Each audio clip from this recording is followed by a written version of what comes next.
Bismillahirrahmanirrahim. Assalamualaikum warahmatullahi wabarakatuh. Hello, everyone. Good morning, good evening, or good afternoon, whatever this video finds you. Anyway, today's video, we will be talking, in this today video, we will be talking about paragraph development, and then this video or these materials is directed to students at argumentative writing class. So if you ever need a materials regarding how to, make paragraph, how to write the paragraph, then you can, use this video as the reference. Anyway, let's actually start it. The other day, I review some of the students' work, some of the students' paragraph, and I can say that I have such a positive impressions on the students' paragraph. I think they are all good. And I think I also can show you one of the example. I think I can share this sample of the paragraph. I hope you can see it. So this is one of our friends, what is that? One of our friends' paragraphs. And then we can analyze this paragraph, like what is already good, and then what can we add into this paragraph. First of all, it is really noticeable, or it is really obvious that in the first line, di baris pertama, we can see, the topic sentence. And then in this topic sentence, our friends talk about how the excessive industrial operations, or more like uncontrolled pollution, can lead into serious problem which will affect the local community. So the keyword here is that we are talking about the uncontrolled pollution. And then this one, from that uncontrolled pollution, kita bercerita soal leads to serious problem, dan something that we should investigate, sesuatu yang harus kita fokuskan ketika kita memiliki topik sentence yang seperti ini adalah kita harus menagih janji apakah ada disebutkan tentang serious problemsnya, ditambah lagi problemsnya itu ada S-nya, berarti problemnya harus lebih dari satu. Kemudian problem yang ditimbulkannya itu kepada local communities, and then kita harus membaca apakah kawan kita ini nge-fulfill apa yang dijanjikan dari topik sentence gitu ya.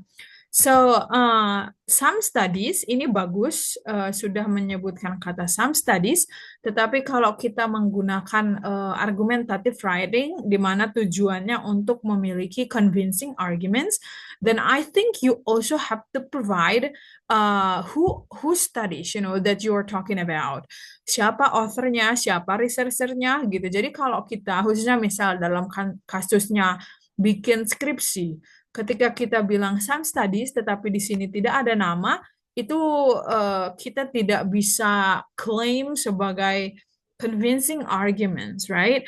So, jadi nanti ke depannya ketika kita ngeklaim some studies, at least harus ada 2-3 nama researcher yang meneliti dan hasilnya tuh tentang ini gitu. Jadi katanya, kata teman kita, pollutants produced by industry contribute to the most on deteriorating public health.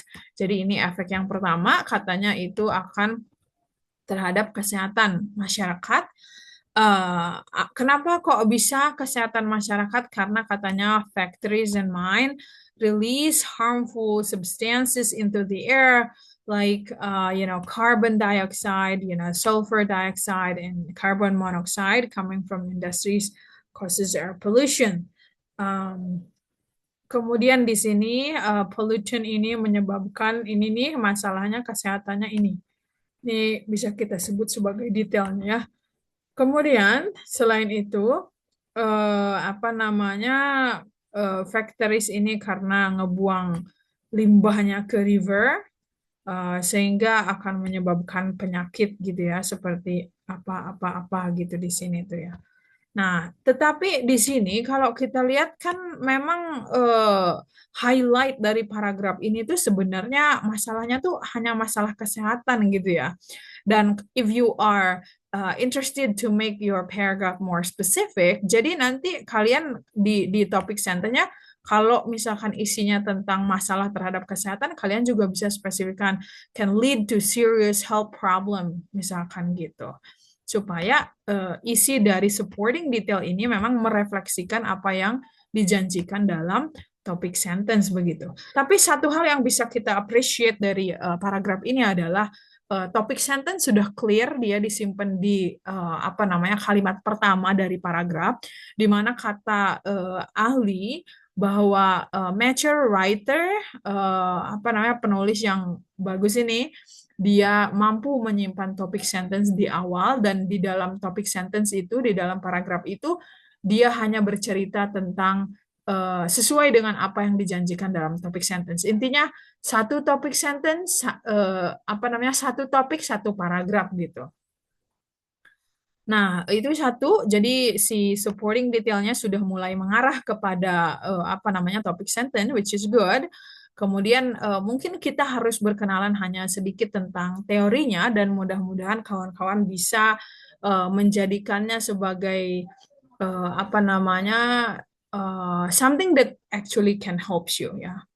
So let me continue the presentations here. I think it's actually similar. Dalam membuat paragraf itu, kita belum bercerita soal essay, but we are talking about paragraph here. Jadi di dalam konteks paragraf itu, syaratnya supaya dia bisa dipahami, dia harus memiliki topic sentence, kemudian dia juga harus memiliki supporting sentence, sentences if you wish. Kemudian yang selanjutnya dia harus memiliki concluding sentence, right? So ini adalah basic knowledge yang diketahui oleh semua orang. Tetapi ketika kita dalam tahap menulis, kita memang harus lebih spesifikkan apa namanya hal ini gitu ya. So kalau kita bercerita soal paragraf yang sifatnya misalkan mendeskripsikan, menjelaskan, itu almost always dia topik sentence-nya ada di awal. Tetapi kalau misalkan kita bercerita soal esai, kita coba gambarkan esai analitik misalkan ya di sini dari segi outline, misalkan analytical expositions. Nah, jadi skemanya tuh bakal seperti ini nih, paragraf 1, kemudian paragraf 2, kemudian paragraf 3. Kemudian di sini ada paragraf 4. And then di sini misalkan concluding paragraph. Karena ketika kita masuk ke dalam ranah esai, di sini kan ranahnya sudah esai ya. Dan posisi kita sekarang itu adalah bercerita bagaimana cara menulis paragraf, bagaimana cara menulis paragraf 1, paragraf 2 gitu ya. Tetapi kalau yang ini konteksnya esai gitu. Nah, jadi kalau dalam konteks esai, kita akan apa namanya nge-reserve atau nge-booking si paragraf 1 khusus untuk perkenalan. Dan biasanya kalau perkenalan, si topik sentence ini tidak disimpan di awal, tetapi dia disimpannya di bagian akhir. Kenapa di bagian akhir kalau dalam konteks esai? Karena dia yang akan menjadi tesisnya, karena dia yang akan menjadi poin utamanya, yang akan memberi gambaran kepada reader tentang apa sih isi dari paragraf 2, paragraf 3, dan paragraf 4. Jadi sehingga topik sentence-nya ada di akhir, karena dia harus saling berkesinambungan untuk keseluruhan paragrafnya gitu. Jadi makanya di paragraf 1 dia akan menyimpan preview tentang apa yang akan dijelaskan gitu ya. Jadi paragraf 1 dalam esai itu biasanya topik sentence-nya ada di akhir gitu ya. Kalau dalam typical esai gitu ya, esai-esai yang sifatnya akademik. Kemudian kalau sudah masuk ke paragraf 2, topik sentence ini dia adanya di awal gitu. Topik sentence dibiasakan harus di awal. Kalau yang paragraf pertama, topik sentence-nya ada di akhir. Gitu. Itu yang pertama. Jadi yang kedua, yang ketiga isinya sama. Topik sentence-nya biasanya selalu ada di awal kalimat gitu. Karena ada satu prinsip bahwa kita harus bercerita satu hal diceritakan dalam satu paragraf, jadi jangan semua hal masuk dalam satu paragraf itu gitu ya. Itu harus terbiasa ngomongin satu hal dalam satu paragraf. Anyway, kita bercerita soal topik sentence gitu ya. Kita bercerita soal fungsinya kenapa sih paragraf itu harus selalu punya topik sentence. So we will be talking about the functions. Topic sentence. Basically, the functions of topic sentence adalah untuk allows reader to get a glimpse of what the author intend to say. Nah, ini secara simpelnya, jadi topik sentence ini punya fungsi untuk allows reader untuk melihat gitu, kayak apa sih yang akan disampaikan sama si penulis gitu. Dan topik sentence ini yang akan membuat kita gampang nge-tracknya. Ini tuh keseluruhan tuh apa sih tentang apa isinya, itu dilihatnya topik sentence. Kesulitan yang dialami pembaca ketika membaca sebuah teks, kadang kesulitan untuk menangkap poin karena antara readernya tidak tahu strategi bagaimana cara membaca yang cepat. Yang kedua itu readernya kesulitan mencari karena si authornya itu tidak mencantumkan topik sentence di dalam paragraf itu sendiri gitu ya. So di sini kalau di konteks esai, topik sentence ada di akhir karena tujuannya dia harus memberikan preview, harus memberikan gambaran sekilas tentang isi keseluruhan esainya tuh akan tentang apa, dan itu dilihatnya dari topik sentence atau dalam hal lain kita sebutnya sebagai thesis statement ya. Kalau dalam konteks esai itu seperti ini, thesis statement namanya. Nah, ketika kita masuk ke dalam paragraf kedua ini si topik sentence-nya itu adalah untuk menceritakan paragraf 2 itu tentang apa, paragraf 3 itu tentang apa, paragraf 4 itu tentang apa. Jadi makanya dia di paragraf 2 dan 3 namanya masih topik sentence. Kalau di paragraf 1 dia namanya thesis statement gitu ya, karena dia inti dari keseluruhan esai. Anyway, itu sekilas tentang esai. Sekarang kita lebih fokus lagi kepada topic sentence. I believe you guys already learned, the concept of topic sentence, in which inside topic sentence you will have yang disebut dengan topic, and also you will have something that is called controlling ideas, ya. Nah, jadi satu-satu. Jadi setiap topic sentence ini at least harus memiliki dua hal ini. Yang pertama, dia harus memiliki topik. Topik itu adalah sesuatu yang dibicarakan. And then controlling ideas itu adalah sesuatu yang lebih spesifik dari topik itu sendiri. Contohnya seperti apa? Kalau kita bercerita soal education, kamu mau bercerita soal apa tentang education? Education itu kan banyak. Misalkan English education. You can talk from English education. English education itu adalah topiknya. Dalam English education itu kamu harus memberikan controlling ideas-nya. Apa hal dari English education itu yang mau kamu spesifikkan, yang mau kamu control. Misalkan English education, you want to talk about the methods, you want to talk about the history, you want to talk about, the challenges, for example. Atau kamu mau bercerita soal perkembangan dari English education, sehingga ketika kamu menulis English education dengan controlling idea yang spesifik akan membuat kita lebih gampang nge-track ide apa sih yang harus ditulis dalam satu paragraf. Contohnya ya, English educations in Indonesia has now faced several for example, interesting, or has faced several issues, for example. Nah, atau challenge ya, kita ganti ya, challenges. Nah, jadi kita bisa garis bawahi bahwa English education itu adalah sebagai topiknya, dan kita English education-nya juga dispesifikan within the context of Indonesia. Nah, yang disebut dengan controlling ideas-nya itu adalah several challenges itu.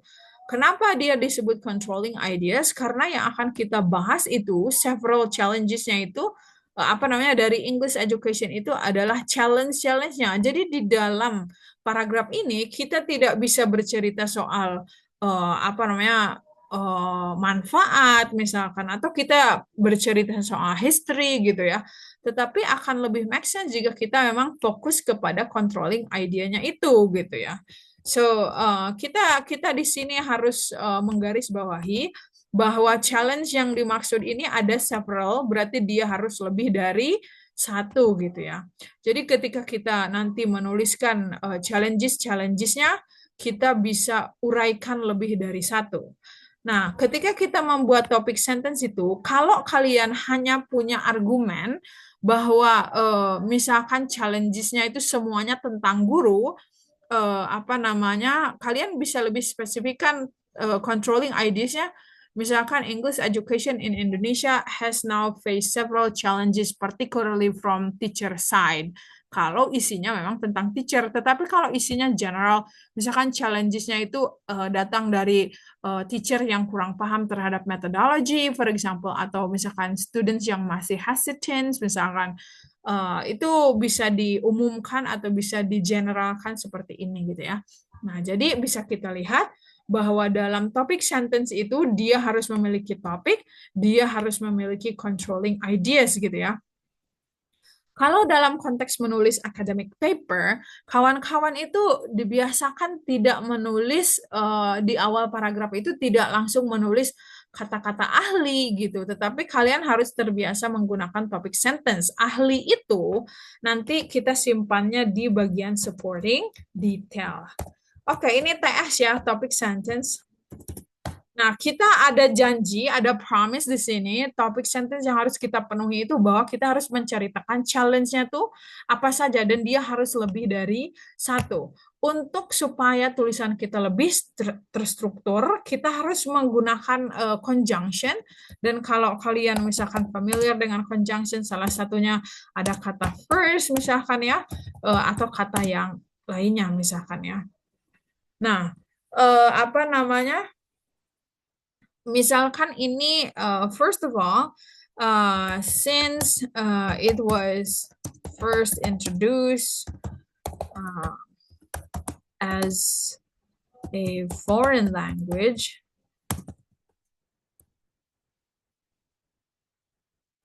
so since it was first introduced its status as a foreign language,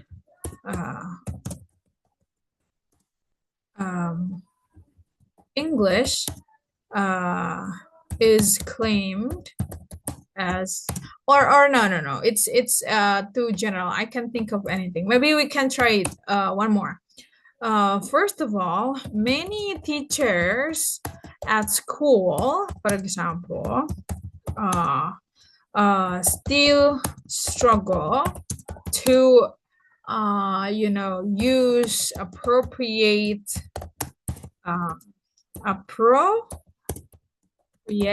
methods on how to teach English well to the students. Nah, ini ide yang pertama. Jadi fokus dari challenges itu adalah dari teacher itu sendiri. Teacher itu katanya apa sih masalahnya? Masalahnya itu masih kesulitan pakai metode gitu kan. Dan dia masih ada hubungannya gitu. Metode dengan English education kan masih nyambung, bahwa itu jadi salah satu tantangannya gitu ya. Kemudian itu yang kita sebut sebagai supporting detail 1. Supporting detail 1 ya. Nah, ketika kita memiliki supporting sentence, kita harus memiliki yang disebut dengan detail. Detail itu seperti apa? Detail itu kita harus memberikan detail yang lebih dalam untuk supporting sentence yang pertama gitu ya. Jadi kalau misalkan teacher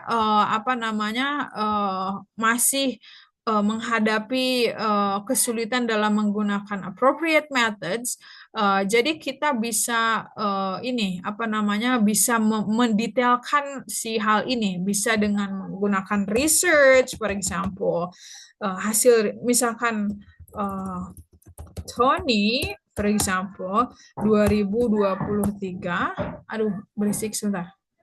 Wait. Uh,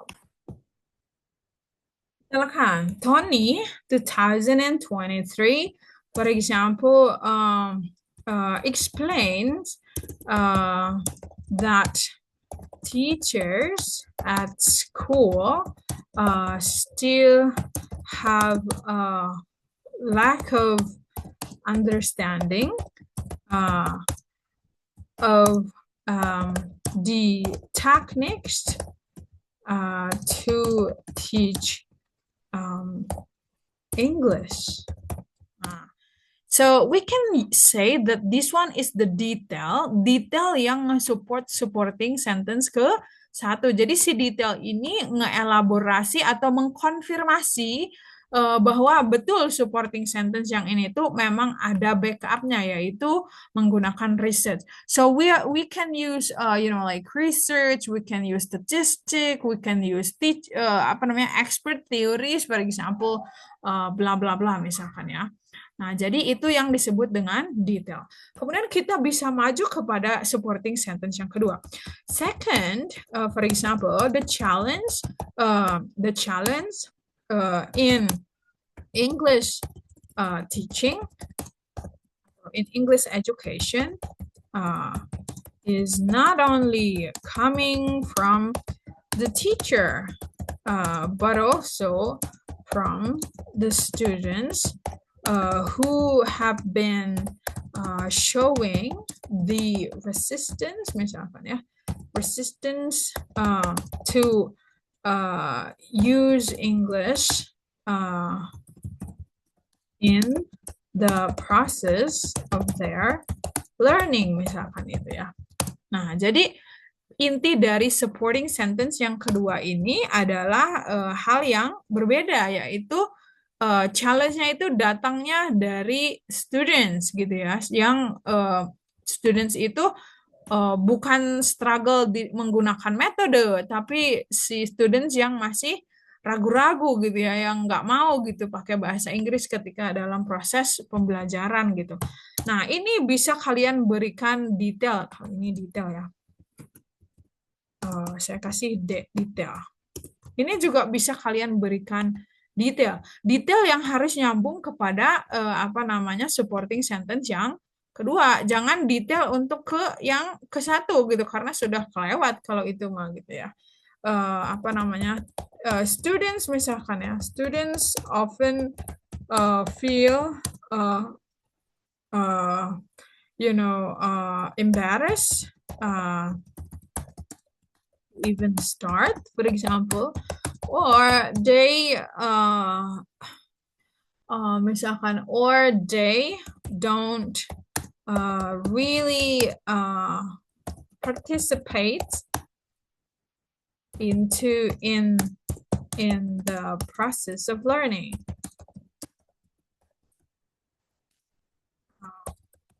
Simply because they think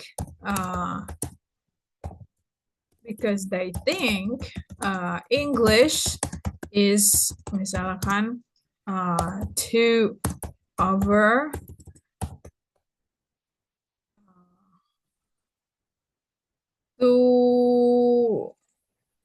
overwhelming. Ya kan gitu. Ini detail dari supporting sentence yang kedua. Jadi supporting sentence yang kedua bahwa students ini masih jangan resistant atau katanya hesitance. Masih ragu-ragu untuk menggunakan bahasa Inggris gitu. Mereka merasa malu untuk memulai, atau mereka tidak partisipasi di kelas itu karena mereka pikir English ini too overwhelming gitu. Jadi si detail ini tuh mengklarifikasi supporting sentence yang sudah ditulis gitu. Nah, ini setelah ini baru kita menuliskan concluding sentence-nya gitu ya. Concluding sentence-nya kita bisa bilang oh uh, all of these challenges truly becomes a big homework for us atau for those or for stakeholder to ponder upon misalkan ya ponder upon so that English educations can get better. For all stakeholders, for example, to ponder upon or to tackle ya, so that English educations can get better. Nah, tetapi yang harus kita fokuskan di sini adalah kita sekarang bisa menentukan pola atau struktur dari kebanyakan paragraf bahwa dalam topik sentence, oh kita balik ke sini ya, bahwa di sini ada nggak apa-apa, sorry. Dalam topik sentence itu, sekali lagi, kita harus memiliki yang disebut dengan topik, kemudian kita harus memiliki yang disebut dengan controlling ideas. Dan controlling ideas itu harus sesuai dengan janji dan kemampuan. Kalau kalian bilang several, berarti harus dijabarkan lebih dari satu. Kalau kalian bilang misalkan health problem, berarti masalahnya tentang health problem. Kalau kalian bilang masalah social problem, berarti harus tentang social problem. Jadi controlling ideas itu adalah sesuatu yang membuat topik itu menjadi lebih spesifik gitu. Kemudian nanti di dalam supporting like supporting sentence itu dia bisa ada supporting sentence 1, ada supporting sentence 2 dan utamanya dia harus memiliki yang disebut dengan detail gitu ya. Nah, jadi supporting 1 dia harus memiliki detail dan detail ini can be in the forms of statistic, it can be in the forms of research, for example, it can be research finding, it can be from misalkan theory, it can be opinions, for example, or simply elaboration, for example. Jadi si supporting sentence 1 ini harus dielaborasi lagi dan bentuk elaborasi itu bisa dari statistik, fact, research finding, theory, opinions, like whatever. Sehingga ketika kalian menulis paper later on atau ketika menulis argumentatif essay seperti analytical exposition, kalian itu tidak ujug-ujug misalkan di awal kalimat itu according to Harmer atau according to Brown Levinson, according to Kompas misalkan di awal kalimat itu kan tidak ada karena kalau susunan dari paragraf itu dia harus dimulai dengan topik sentence dulu yang lebih mature-nya karena di setiap teks-teks akademik itu memang kalau secara teori topik sentence itu kan bisa anywhere, bisa di awal, bisa di akhir gitu ya. Tetapi almost always they always have to stay at the first karena dia memudahkan bagaimana kita sebagai pembaca itu nge-track oh ini paragraf ini tentang ini gitu karena dia akan membaca kalimat yang pertama. Kemudian dia harus controlling ideas itu harus juga terrefleksikan, terbaca di dalam supporting sentence 1, supporting sentence 2, supporting sentence 3. Pertanyaannya mungkin, apakah detail itu wajib ada di salah satu supporting sentence? Ya, wajib ada di salah satu. Kalau misalkan ternyata detail, misalkan topik supporting sentence 2 nggak ada detailnya, is okay. Tapi at least supporting sentence yang bagus itu dia harus memiliki detail. Begitu, everyone. I hope you guys, can get the ideas of bagaimana menulis paragraf itu. Jadi kita harus selalu melihat seperti apa gitu ya topik sentence-nya. Mungkin sebelum saya tutup, saya ingin menunjukkan satu contoh dulu. Kita coba di sini ada paragraph development. Di sini tuh adanya yang ini nih. Nah, Di sini ada satu contohnya paragraf gitu ya. Di sini dia bilang uh, New York and Boston attract millions of tourists, but I think one of the best cities to visit in the East Coast of the United States is Washington DC. Here, kita sebut bahwa topiknya adalah Washington DC. Karena apa namanya, dia yang menjadi sentral dari pembicaraan destination ini gitu ya, great destination ini. Jadi namanya Washington DC. Jadi kalau kalian lihat di sini, kadang controlling ideas itu bisa aja datangnya di awal kalimat gitu ya, topiknya di akhir kalimat gitu. Dalam konteksnya seperti ini. Tetapi kita tidak akan pernah kehilangan fokus karena ini sangat jelas sekali. Di sini dia bilang, I think one of the best cities to visit. Nah, berarti isi dari paragraf itu harus menjustifikasi kenapa kok dia itu jadi one of the best cities to visit. Ya, kenapa Washington DC ini adalah salah satu cities yang sangat bagus untuk di visit. Dia bilang, Washington itu katanya memiliki most interesting landmarks, kemudian dia memiliki tourist spots in the country. Kita bisa katakan ini adalah SS1 karena dia supporting sentence ke-1 gitu ya. Jadi tadi kita mulai dengan topik sentence di awal, dengan Washington DC topiknya, kemudian one of the best itu sebagai controlling ideas-nya. Jadi supporting sentence 1 dia bilang banyak interesting landmark dan tourist spots in the country. Kemudian dia berikan detail. Detailnya seperti apa? There are many monuments to visit such as Lincoln Memorial, Jefferson Memorial, and the Washington Monument, which is the tallest building in Washington. Kenapa dia memasukkan Jefferson, Lincoln Memorial, Washington Monuments? Karena di awal supporting sentence-nya bercerita tentang landmark gitu. Jadi sehingga sangat make sense dan sangat nyambung sekali, detailnya dikasih yang seperti itu gitu ya. Kemudian yang kedua, for more excitement. Nah, sekarang dari bukan landmark tetapi ini excitement. There are called Georgetown in the Northwest Washington, which is famous for its shopping and restaurant. Jadi kita bisa bilang ini sebagai supporting detail kedua gitu ya. Jadi dia bercerita soal excitement, shopping, dan restaurant. Finally, ini conjunction yang kita miliki untuk mengindikasikan kepada pembaca bahwa ini itu adalah kalimat atau argumen atau supporting sentence terakhir.